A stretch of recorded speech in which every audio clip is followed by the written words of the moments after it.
Hello everybody, I'm Craig Hunter, owner and lead developer at Hunter Research and Technology. Today I'm out here at the Indigo Swamp in Toano, Virginia, doing some final field testing of our watch apps, Theodolite for watch and Pro Compass for watch. And what I wanted to do today in this video is first of all get some footage of the watch apps in action. We've updated these apps to version 2. They've got a lot of new features. They've got special support for the Apple Watch Ultra. So I want to try and capture some of that in action out here during field testing. And then afterwards we're going to go in and set at a computer where I can use the watchOS simulator to really step through some of the new features in these apps. So stick around and we will get started.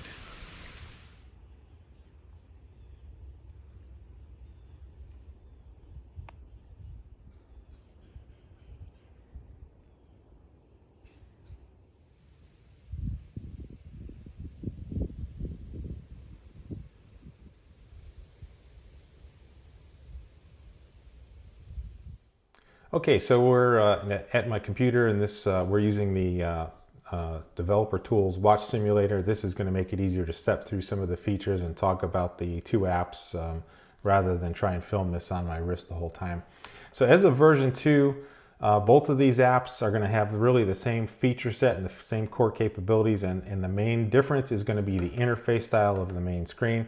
And so we've got Theodolite for watch over here on the left, and this has a aircraft style AHRS or Attitude Heading Reference System display where you've got pitch and roll scales in the middle and then a compass ring on the outside.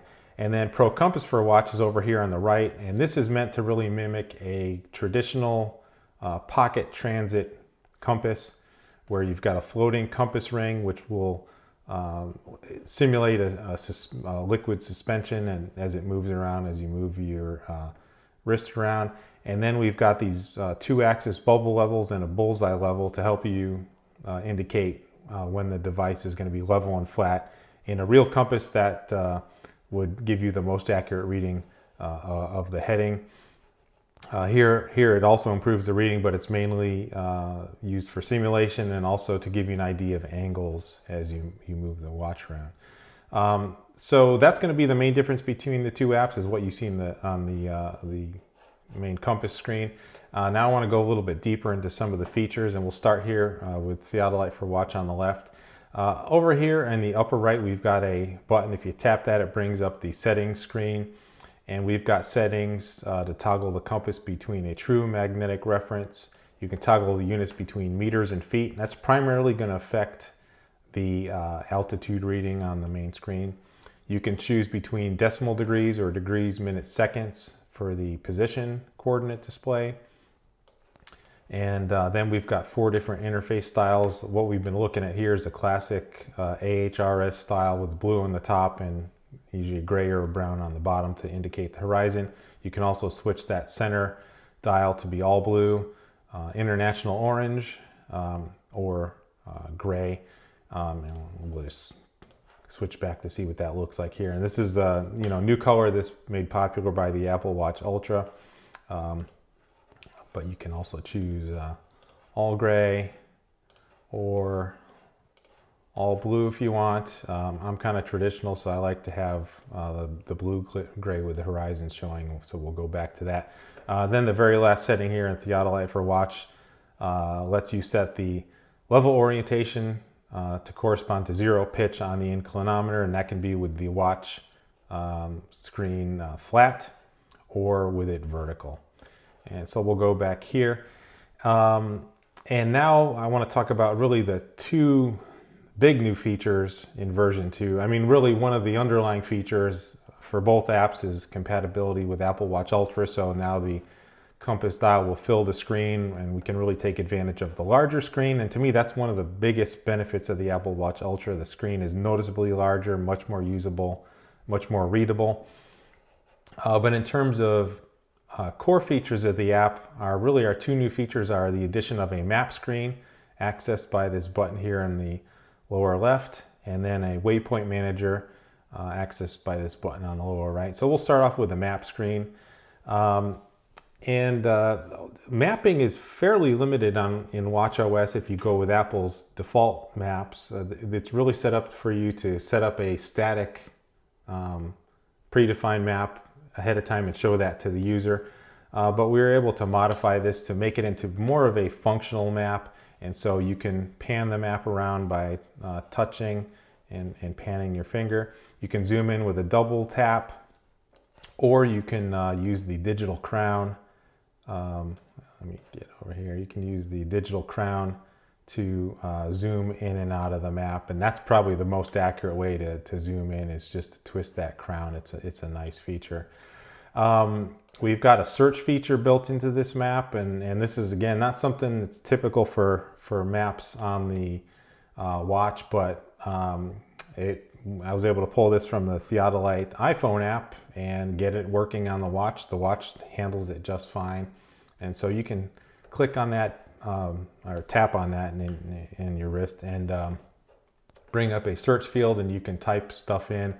And we'll just search on Cupertino, California. Let me put a comma in there for good measure.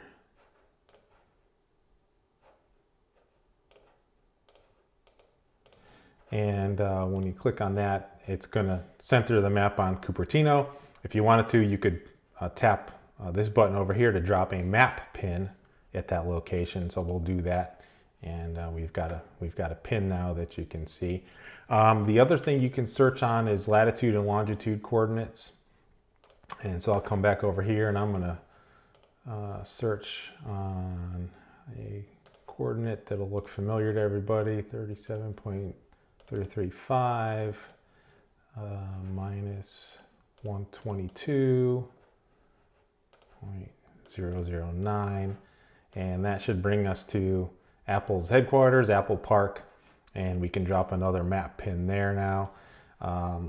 And so this, between the search and the zoom and pan, it makes it real easy to add waypoints. They're going to be added at this crosshair, basically. So you can manually move the map to a location. You can search to center the map on a location.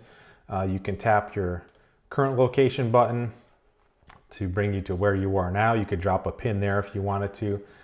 So it's a very functional map. And again, because of the larger screen and the Apple Watch Ultra, it's much more usable than I expected. I'm really happy with the way the map turned out. The last key feature I want to show you here is the zoom to fit button. And this is something I added after using this app a lot in field testing. I found, when I start adding waypoints on the map, because of the small screen, I really wanted to be able to quickly fit them all onto the screen. So if you tap this leftmost button, that's going to be zoom to fit, and that's going to show you both your current location and then any waypoints you have set on the screen. So these are the two waypoints we set in the Cupertino area. This is the current location in the San Francisco area, and this button, when you tap it, it's going to make it very, very quick and efficient to see all your waypoints. So for instance, I could add another one up here. I'm just going to use the crosshair and go up to point rise, and I'm going to add a map waypoint there.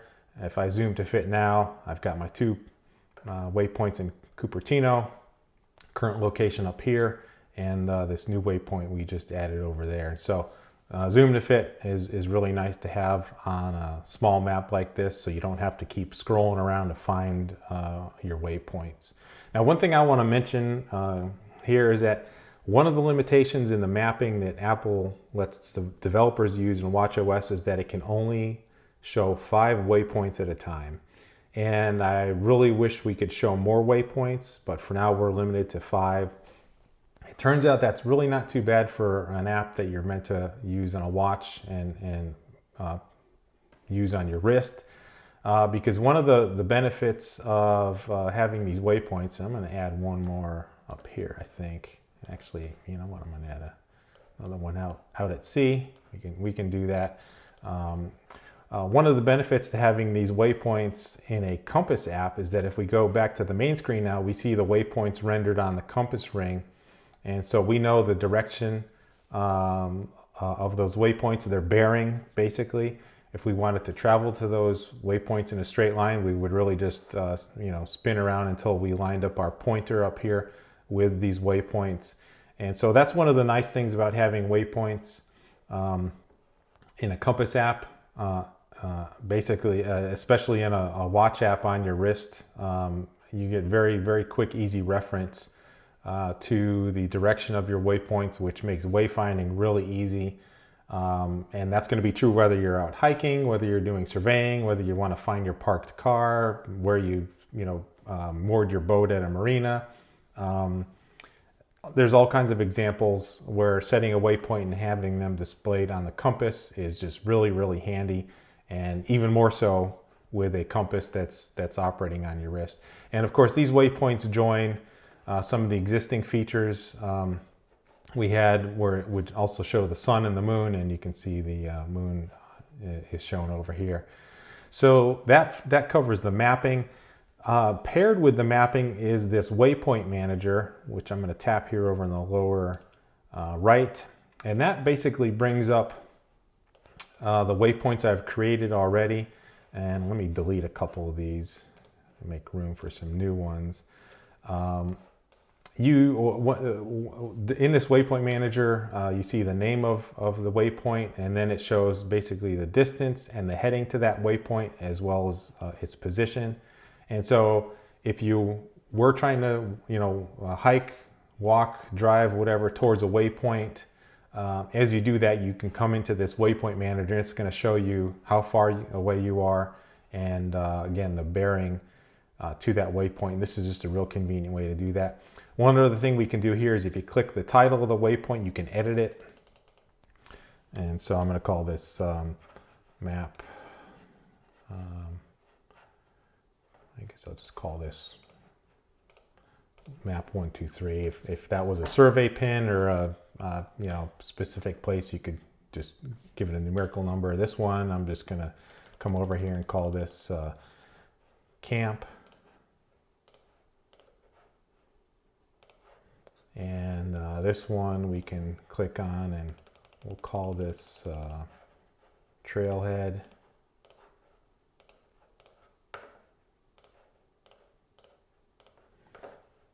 And so that makes it real easy to know what you're looking at, and you can come in here and edit those as needed if you want. You don't have to, but that's just going to make it more convenient to know what you're looking at back here on this Waypoint Manager. One other feature is you can add a waypoint from your current location just by clicking the plus button over here. And so that's our new waypoint at this current location. It shows us the latitude and longitude. It shows the date and the time, which of course you can click on and edit and change it if you want to. Because we're at this waypoint, it shows it's 0 meters away. And in the future, I want to tie this plus button, this quick addition of a waypoint, into the action button on the Apple Watch Ultra. Apple has not given the developers access to that API yet, but it's expected within the next month or so. And so when that is made available, this action button will tie directly into the plus button, and you'll be able to just click that action button and quickly add a waypoint at your current location. So there's our Waypoint Manager. Again, right now we're limited to 5 waypoints because that's all the map will display. I'm thinking about different ways I can expand that. I mean, we can maybe have, unlimited waypoints and only show 5 on the map, and there's different options for the future. But if anybody has feedback on that or suggestions, please let us know, because there's a lot of ways we can handle that to work around the limitation of just having 5 on the map. And I'm always hoping that in the future Apple's going to maybe give us more capability to store more waypoints on the map, but right now we're limited to 5, and I just really wanted to stick with the Apple Maps, not have to create a whole new map framework for a low-cost watch app. And so for now, we're going to live with that limitation, but hopefully be able to improve it in the future. And so that's kind of a tour of settings, maps, and waypoints on Theodolite for watch. Over here on the right, everything's the same in Pro Compass for watch. I've already got some waypoints defined here. We can add another one if we wanted to, and again, zoom to fit's going to center it real nicely on the map, and from there you can turn the crown to come in and out. You can double click to come in. Again, use the crown to go back out. And so the same functionality here in terms of search, pins, centering on the current location, zoom to fit, things like that. Again, same functionality with a Waypoint Manager, and you can see some of the waypoints I added previously here and edited their names so they're easy to understand. And again, if we go back, you see those on the compass ring now for a very, very quick wayfinding. And so that's going to pretty much wrap up the summary of these two apps. Again, with version 2, the main difference is going to be the style of the compass screen. The other features and functionality are going to be identical between the two apps in terms of what it supports for mapping and waypoints and settings. So that's going to wrap up this video.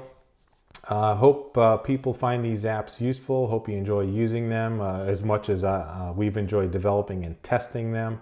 And as always, we really value customer feedback, both to help us improve the existing apps, but also to chart the future directions of the app for new features, new capabilities. There's so many things that we don't even envision in our usage of the apps, but you do. So please get in contact with us at hrtapps.com if you have any feedbacks or suggestions to share. Thanks for watching.